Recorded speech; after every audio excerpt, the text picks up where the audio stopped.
Alright, so I don't even know where to begin. I guess it started when things were just normal. We had been married for 5 years, and like any couple, we had our ups and downs. But I thought we were in a solid place. Nothing particularly stood out as wrong. We didn't argue much, we did the whole weekend trips thing, talked about the future, all the typical stuff. But deep down, I guess I knew something was off.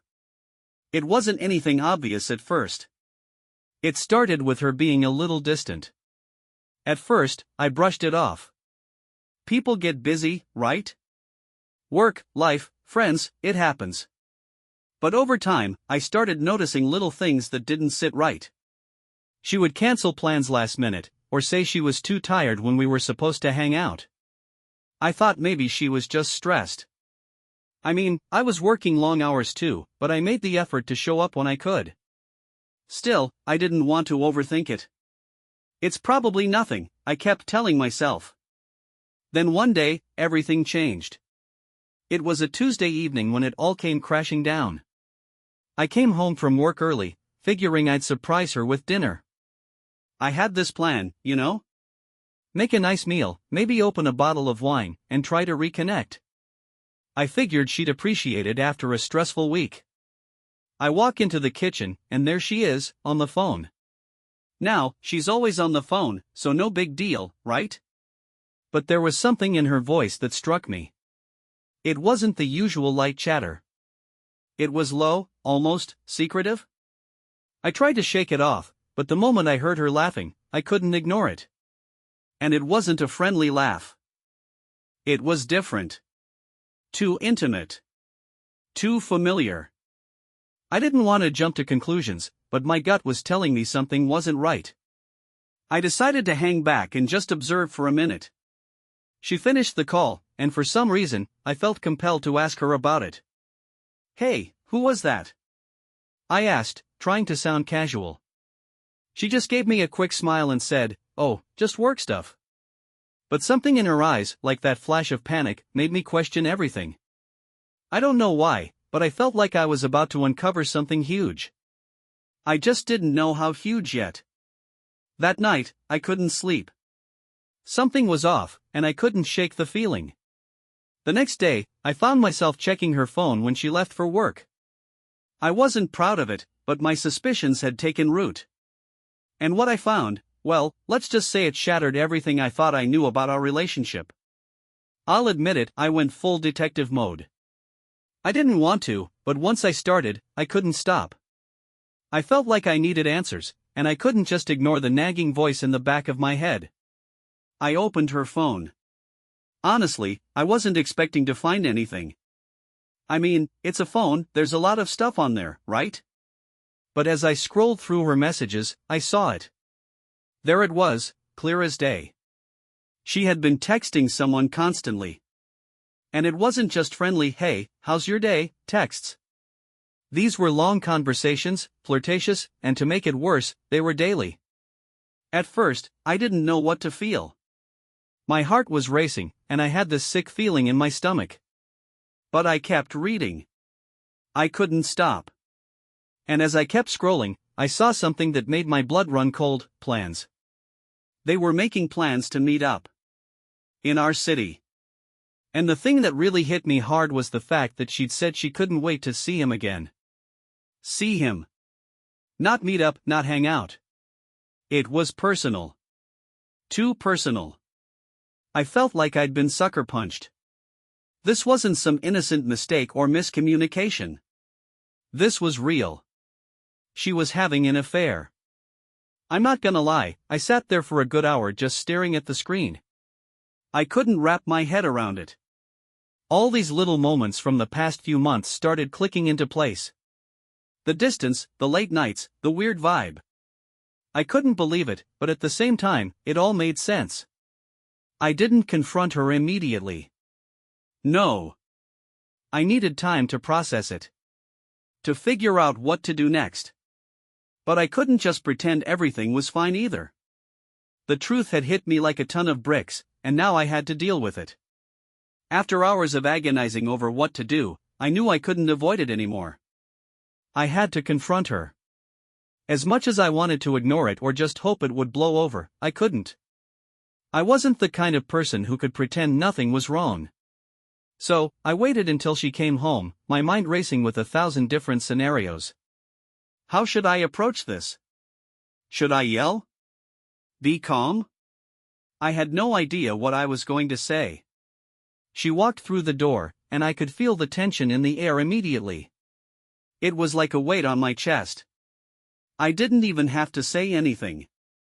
She could tell something was wrong. I could see the nervous glance she gave me, almost like she was waiting for the hammer to drop. Is everything okay? She asked, trying to sound casual, but I could hear the tremor in her voice. I didn't answer. Instead, I pulled out my phone and showed her the text messages. Her face went pale, and for a moment, we just stood there in silence. I could see the panic in her eyes. I can explain, she stammered, but I didn't let her. I wasn't interested in explanations. Not right then. Explain? Explain what? That you've been seeing someone behind my back? I was shaking. I didn't even recognize my own voice, it was so cold, so detached, like I was outside of myself. She tried to reach for my arm, but I stepped back. I couldn't let her touch me. Not then. I'm sorry. I never meant for this to happen, she said, her voice breaking. But the words felt hollow. I didn't feel the remorse I thought I'd hear. Instead, I just felt numb. She kept apologizing, but I couldn't hear it anymore. My heart was pounding, and every apology felt like another lie. How could she do this to me? To us? After a few minutes of her pleading, I finally spoke. I don't know what to do right now. I can't just pretend this didn't happen. I walked out of the room. I didn't know where I was going, but I needed to get out. The anger and hurt were bubbling up, but I was too overwhelmed to process it. I needed space. And I didn't know when or if I'd be able to look at her the same way again. The next few days were a blur. I stayed at my friend's place, crashing on their couch. I couldn't even bear to stay in our apartment. Every time I thought about going back, I felt like I was suffocating. I kept running through the conversation in my mind over and over again, trying to make sense of everything. The anger, the confusion, the betrayal, it was all just swirling inside me. She called me multiple times, but I didn't answer. I didn't want to hear her voice. I didn't want to hear her explanations, her apologies. I wasn't ready for any of it. Honestly, I was too hurt to talk to her. How could I listen to someone who'd shattered my trust like that? By the time I finally went back to the apartment, I was a mess. I had to face her, but I wasn't sure how. She was sitting on the couch when I walked in, looking like a shell of herself. She'd been crying, and I could tell she hadn't slept. I didn't know what to say, so I just stood there for a while, staring at her. It felt like everything was breaking down around me. She finally spoke, voice trembling. Please, don't leave me, she begged. I'm so sorry. I messed up. Her words hit me in waves, part of me wanted to forgive her, to pretend like this was some mistake. But another part of me felt so disgusted that I couldn't find it in myself to even speak. How could I go back to the way things were? You've been seeing him for how long? I asked, trying to keep my voice steady, though it was clear I was struggling to hold it together. She hesitated before answering. A few months, she whispered. It wasn't supposed to be this way. I never meant for it to happen. I wanted to scream, to lash out, but I didn't. I just stood there, feeling this crushing weight on my chest. I couldn't even look at her the same way anymore. The person I thought I knew, the person I trusted, was gone. I told her I needed space. I needed time to figure out what to do. Honestly, I wasn't sure if I even wanted to stay in the relationship anymore. How could I trust her again? How could I go back to living like everything was fine? She begged me not to leave, but I told her I couldn't promise anything right now. I needed time. I needed to think. And I wasn't sure if I could ever forgive her. The days that followed felt like a nightmare I couldn't wake up from. I spent more time sitting in silence than I had in years. The silence in my apartment was deafening. I couldn't sleep. I couldn't eat. I just kept replaying everything in my head, trying to make sense of how we got here. My thoughts were constantly racing. 1 minute, I'd be so furious I couldn't see straight, and the next, I'd feel this crushing sadness, like I was grieving the loss of something I didn't even know how to define. She kept reaching out, asking if we could talk. At first, I didn't respond. I just wasn't ready. How could I talk to her about this? How could I look her in the eye after everything she'd done? But after a few days of silence, I finally agreed to meet. I figured I owed it to myself, at least, to hear her out one last time. When we sat down at a coffee shop, it felt like the world around us didn't exist. It was just the two of us, this heavy weight between us. She apologized again, of course, but this time there was something different in her eyes: guilt, regret, and a raw honesty that I hadn't seen before. I wanted to believe her. I wanted to think that maybe she had just made a mistake, that people can mess up and learn from it. But part of me knew I couldn't just forget everything. "Do you love him?" I asked, staring at my coffee cup. I didn't want to hear the answer, but I needed to know. She hesitated, and in that moment, I felt like my heart was in a vice. Finally, she said, "I don't know. I think." I thought I did, but I was confused. "It wasn't like what I have with you. It was a mistake. I was running away from something, from myself, and I ended up hurting you." I didn't know if I believed her, but there was something in her voice that made me wonder if she was telling the truth. Maybe she was just lost. Maybe I could help her find her way back. But then again, maybe I was just holding on to hope because I didn't want to let go of the life I thought I had. I looked at her, and for the first time since this whole thing started, I asked myself, can I forgive her? Can I get past this? I didn't have an answer. And I wasn't sure I would ever have one. As the days dragged on, I realized something: I was stuck. I couldn't move forward, but I also couldn't let go. The anger had started to fade, but in its place was this deep, hollow sadness. The idea of ending things with her felt like a death. Like losing a part of myself. But staying, pretending everything was fine, didn't seem possible either. I spent a lot of time thinking about the kind of person I wanted to be, what kind of relationship I wanted to have. I realized that I wasn't just hurt because she cheated on me. I was hurt because she didn't think enough of me to respect our relationship in the first place. But more than that, I was mad at myself for not noticing the cracks earlier. I also realized that even though I was angry at her, I was angry at myself, too. Why had I allowed this to happen? Was I too blind to see the signs? Was I not enough for her? In the end, I made a decision. Not one that came easily, but one I thought was the right move for me.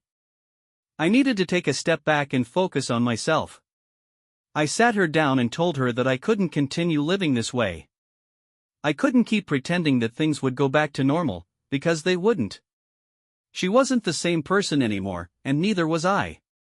I told her I didn't know if I could ever forgive her, but I needed time apart to figure out who I was and what I wanted moving forward. "I need space," I said. "I need time to find myself again."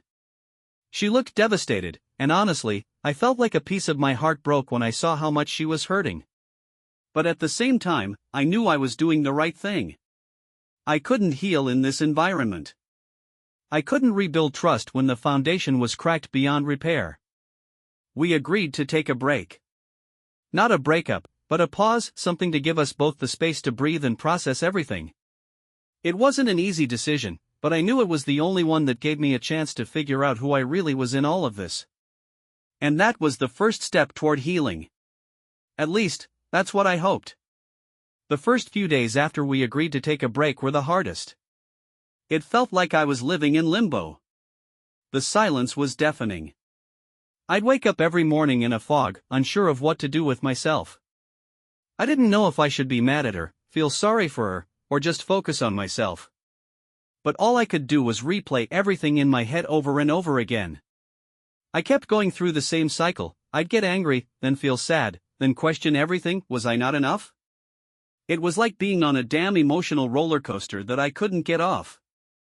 There were days when I missed her so much that it physically hurt. I'd see something that reminded me of her, like a song we used to listen to or a place we'd gone together, and I'd feel this overwhelming urge to call her, to fix everything. But then the betrayal would hit me again, and I'd pull away. I didn't want to fall back into the same patterns.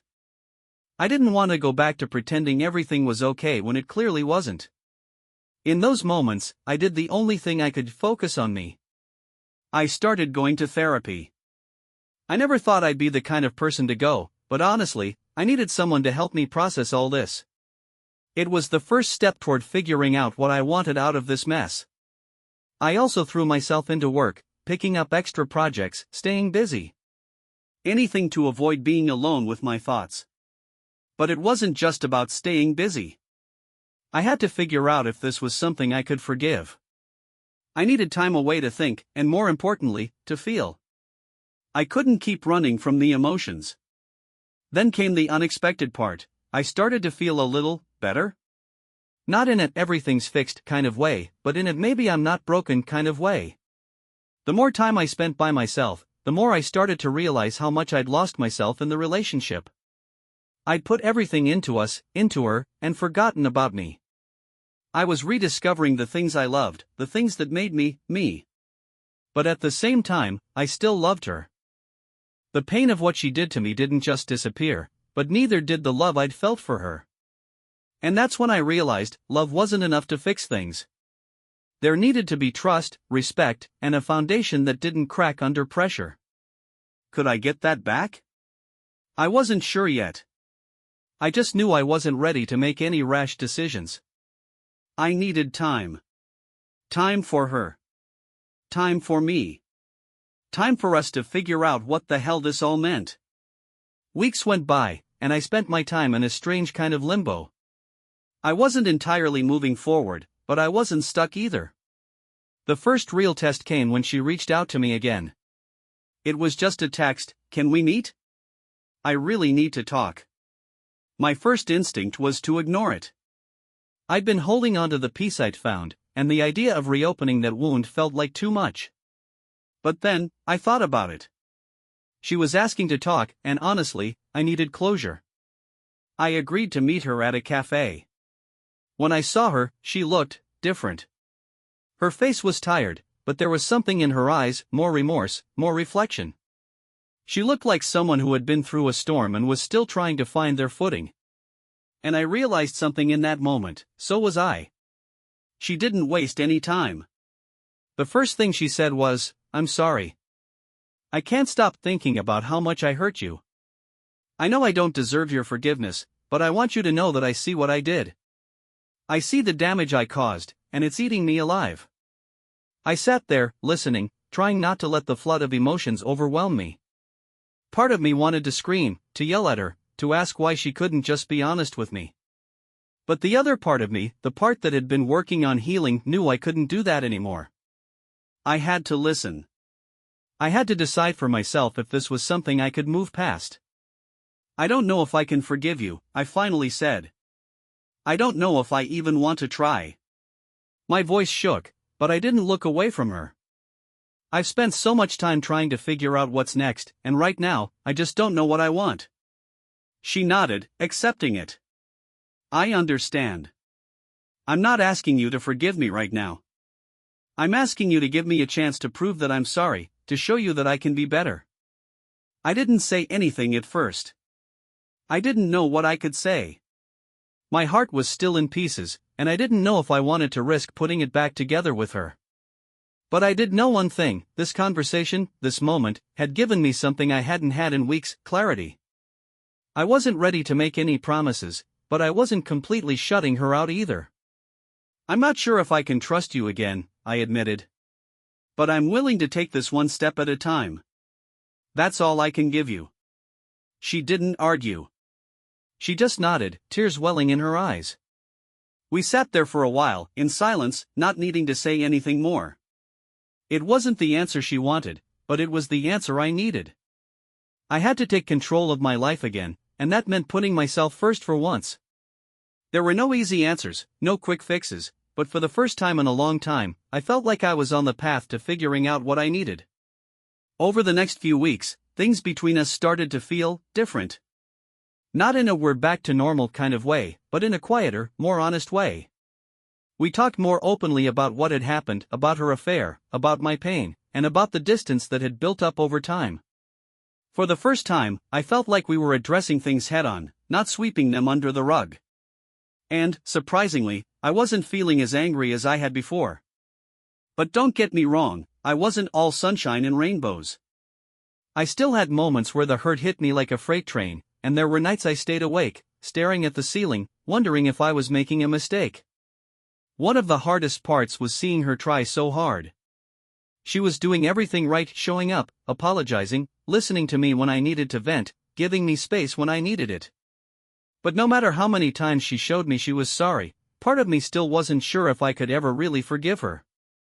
I kept asking myself, do people change? Can someone really learn from a mistake like this? There were days when I thought she was sincere, that maybe we could rebuild. But there were other days when I'd catch myself looking at her and wonder if this was just a pattern. Would she hurt me again? Would I always be wondering if she was hiding something? During this time, I also started focusing more on the things I'd neglected in myself. I started running again, picking up old hobbies, and even reconnecting with friends I hadn't seen in forever. It felt like I was piecing myself back together, bit by bit. I didn't want to rely on her for my happiness anymore. I had to be whole by myself first, regardless of what happened between us. The hardest part, though, was the waiting. Waiting to see if we could fix this. Waiting to see if I could trust her again. I hated that I couldn't just have a clear answer. It wasn't as simple as just walking away, nor was it as easy as pretending everything was fine. It was a slow, painful process of figuring it out. We didn't make any grand decisions. We just kept taking it one day at a time. But that's when I realized something important: healing wasn't linear. There were days I felt like we were making progress, and others where I felt like we were back at square one. But that's okay. Sometimes, it's about making small steps toward recovery, whether that's with someone or on your own. I still didn't know what the future held, but for the first time in a while, I felt like I was making progress. Even if it wasn't perfect, it was a start. And maybe, just maybe, it was enough for now. A few more weeks passed, and things didn't necessarily feel like they were fixed, but they did feel different. I'd never thought about the idea of healing as something that could come in waves. There were moments when I'd think I had fully processed everything, that I was fine, and then something small, like a song we used to listen to together or a passing memory, would knock me back to square one. But there were also moments where I felt like I had a little more clarity, like I was seeing the whole situation from a distance. I had started to shift my focus, not just on what she had done, but on how I had gotten here. As I spent more time reflecting, I realized how much of our relationship I had neglected because I was so focused on her. I'd put my needs, my desires, my dreams on the back burner because I was so committed to keeping everything perfect for her, for us. It wasn't healthy, but I didn't realize that until I was forced to look at myself in the mirror and ask, what about me? It was uncomfortable. I hated having to face the fact that I'd allowed myself to get lost in the process of trying to make her happy, trying to keep everything together. I had neglected my own growth, and I'd let myself become a version of someone who was too wrapped up in the other person. That wasn't fair to either of us. This realization didn't fix everything overnight, but it was a turning point for me. I stopped feeling like I was trapped in the past, constantly fighting against the image of who we had been and what she had done. I began to focus more on moving forward, regardless of whether we stayed together or not. And then came the moment I wasn't expecting. She started to change, too. Slowly, and in her own way, I saw her becoming more self-aware. She started opening up more about the reasons behind her actions. It wasn't just about the affair anymore. She acknowledged the way she had neglected our relationship, the way she had taken me for granted. She even apologized for things I hadn't realized had hurt me until she said them out loud. For the first time, it felt like she was genuinely trying to grow, not just for me, but for herself. It was a strange feeling. Part of me wanted to hold on to the anger, the hurt, because I thought that's what I was supposed to feel. But another part of me saw the person sitting in front of me vulnerable, regretful, and trying. And I started to wonder if maybe she deserved a chance to grow, just like I did. But then, a part of me hesitated. Am I doing this for the right reasons? I asked myself. Was I forgiving her because I truly believed she could change, or was I just scared of being alone? Was I holding on to a version of her I had once known, or was I willing to accept the reality of who she was now? It wasn't an easy question to answer. And, honestly, I still didn't have all the answers. But I knew one thing for sure, I wasn't going to rush into anything anymore. Whatever happened, I was going to move forward with my eyes wide open. And if she and I were going to make it, it would be because we both wanted to grow and build something real, not because I was holding on to the past or because she was just trying to make up for what she had done. And that, I realized, was the first step toward true healing for both of us. After months of reflection, quiet progress, and slowly rebuilding trust, I finally reached the point where I knew I had to make a choice. It wasn't something that happened overnight. It was a gradual realization that, no matter how much I tried to avoid it, the time had come for me to decide what I truly wanted. I remember sitting on my balcony one evening, just watching the sunset, and thinking about everything that had happened. I thought about the good times, the bad times, the moments of joy and the moments of heartbreak. I thought about how much I had changed through this process, and how much she had changed, too. I wasn't the same person I was when we first got together, and I wasn't the same person I was when she first betrayed me. And neither was she. The question had always been in the back of my mind, can I forgive her? And more than that, do I want to? It wasn't just about forgiveness, it was about trust. Could I ever fully trust her again? Could I let go of the fear that it could happen again? And, more importantly, was I truly ready to give her another chance without the lingering doubts that would inevitably surface? As much as I wanted to believe that time would heal everything, I realized it wasn't enough. Time alone wouldn't fix our relationship. We both had to put in the work. The hard, messy, uncomfortable work. But more than that, I had to be honest with myself. Was I really okay with the idea of starting fresh, even if that meant walking into the relationship with scars that would never fully fade? I could feel the weight of the decision pressing on me. I wasn't just choosing whether to stay or leave, I was choosing the future I wanted to build. Whether that meant together or apart, I had to be true to myself. And so, I decided to take one more step. I called her up and asked her to meet me. We sat down at a park, the place where we'd had some of our best conversations, and I really looked at her, for the first time in a while. I'd been thinking, I started, my voice steady but full of emotion. About everything. About what you did, and about what we've both been through. And I think I've finally come to a decision. I'm ready to move forward, whether that's with you or without you. Her eyes widened, and I could see the anxiety in her face. I continued, I'm not asking for everything to go back to how it was. I'm not pretending that we can just hit reset. But I think I'm ready to give this a shot, a real shot, with no pretending. No holding on to the past.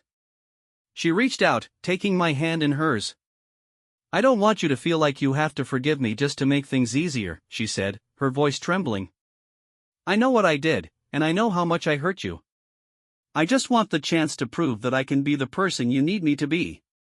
But I'll understand if you don't want that. I looked at her, feeling the weight of the decision, but also a sense of relief. It wasn't perfect, but it was real. I'm choosing you, I said. But I'm also choosing myself. If we do this, we're both going to have to be honest, to really commit to being better for ourselves and for each other. In that moment, I realized that while I couldn't forget what had happened, I didn't have to let it define everything. Forgiveness, I was learning, wasn't about erasing the past, it was about choosing how to move forward, despite it. And so, we decided to try. It wasn't easy, but it was a step. We took it one day at a time, knowing that the road ahead wouldn't be perfect.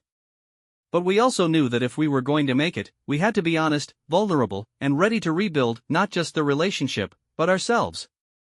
It wasn't the end of the story, but it was the beginning of something new. And that was enough for now. As we started down the path of trying again, I quickly learned that healing isn't a destination, it's a journey.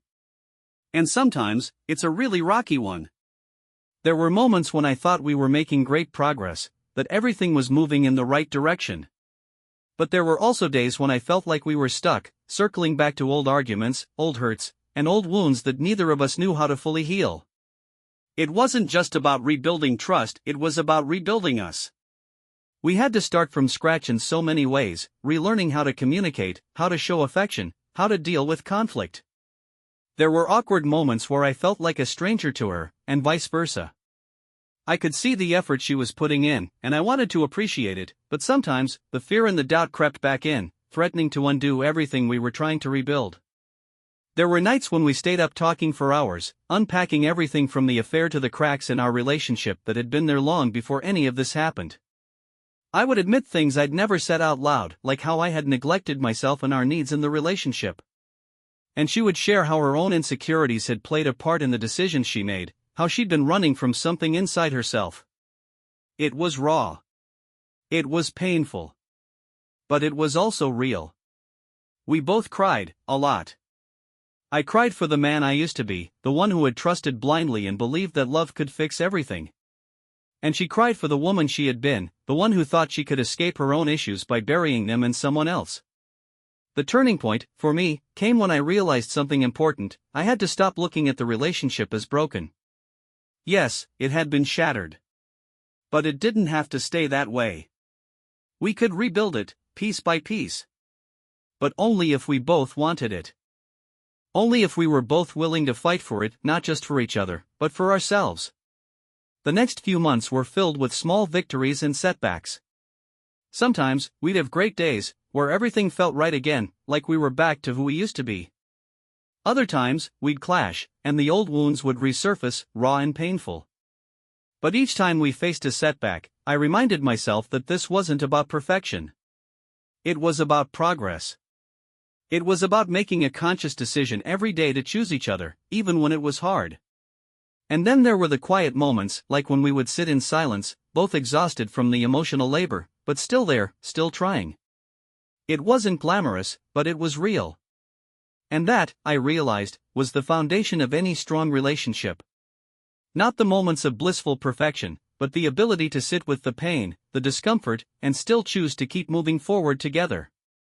It wasn't the picture-perfect romance I had once imagined, but it was something far more valuable. It was a partnership built on honesty, vulnerability, and the courage to face our own flaws head-on.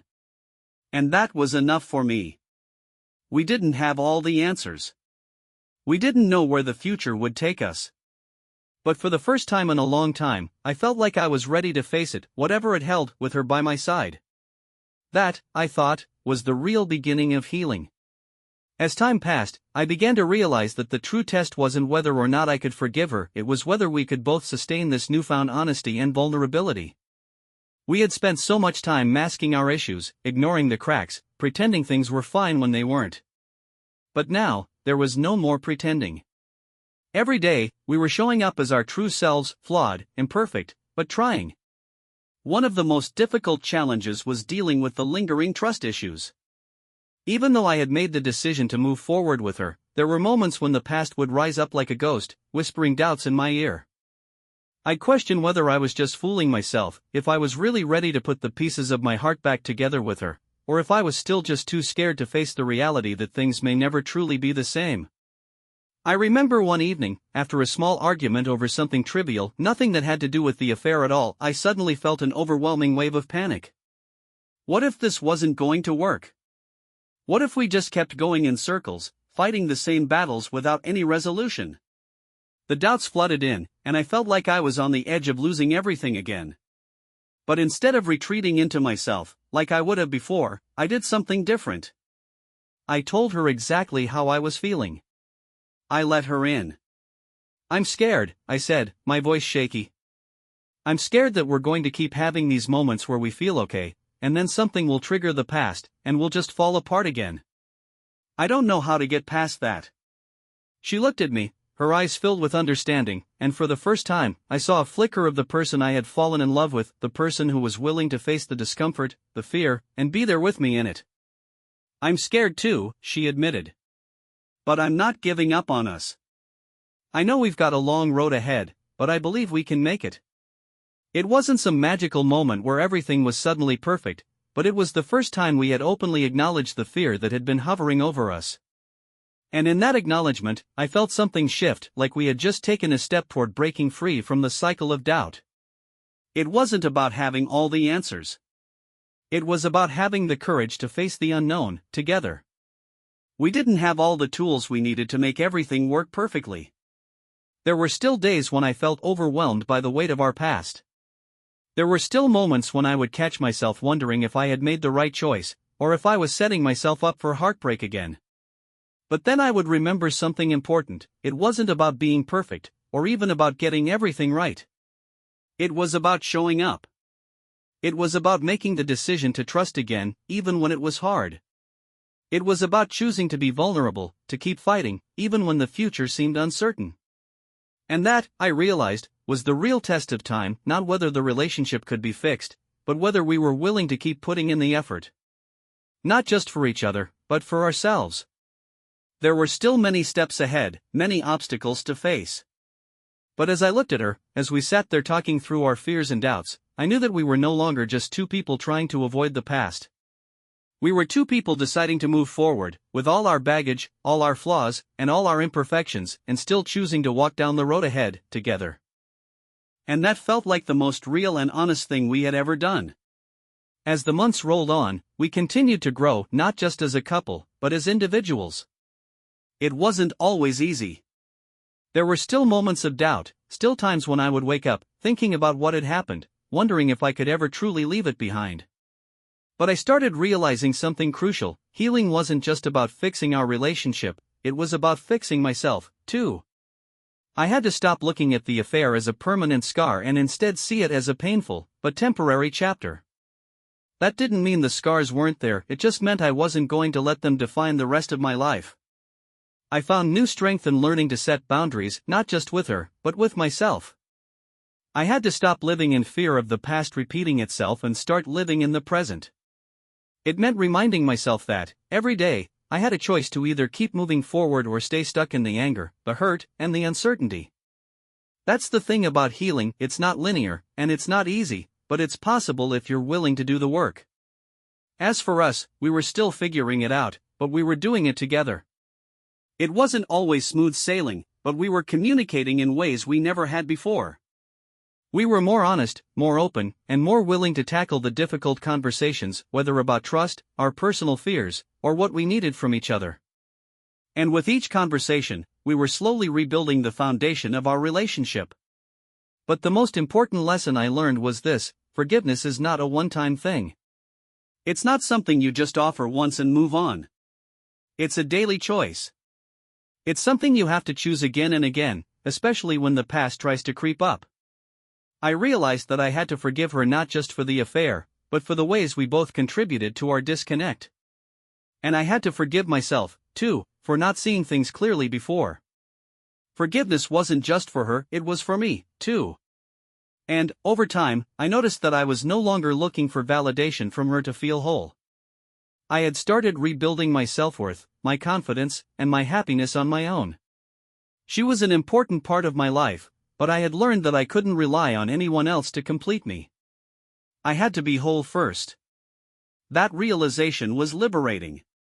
It gave me the space to be more than just the guy who was cheated on. It allowed me to be someone who had been through a difficult chapter, but had emerged stronger, more aware of what I wanted, and more secure in myself. We weren't perfect.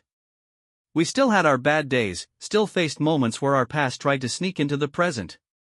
But we had learned the art of forgiving, of communicating, and of taking it one step at a time. I learned that, sometimes, love isn't about waiting for the perfect person. It's about accepting the imperfect one, including all the mistakes and flaws, and deciding, together, to keep moving forward. Looking back on everything, on the heartbreak, the anger, the rebuilding, and the healing, I realized that while the affair might have shattered something in me, it also helped me find a version of myself I hadn't known before. It forced me to grow, to question, and to fight for the things that truly mattered. And for that, I was grateful. So, to anyone else going through something similar, take your time. It's okay to not have all the answers. It's okay to not know exactly what the future holds. The most important thing is that you're choosing yourself, you're allowing yourself to heal, and you're being honest with yourself about what you need. Sometimes the hardest things lead to the most growth. And while the road may be long and difficult, it's worth it because in the end, you'll come out stronger, wiser, and more whole than you were before. That's what I learned. And it's a lesson I'll carry with me, no matter where life takes me next.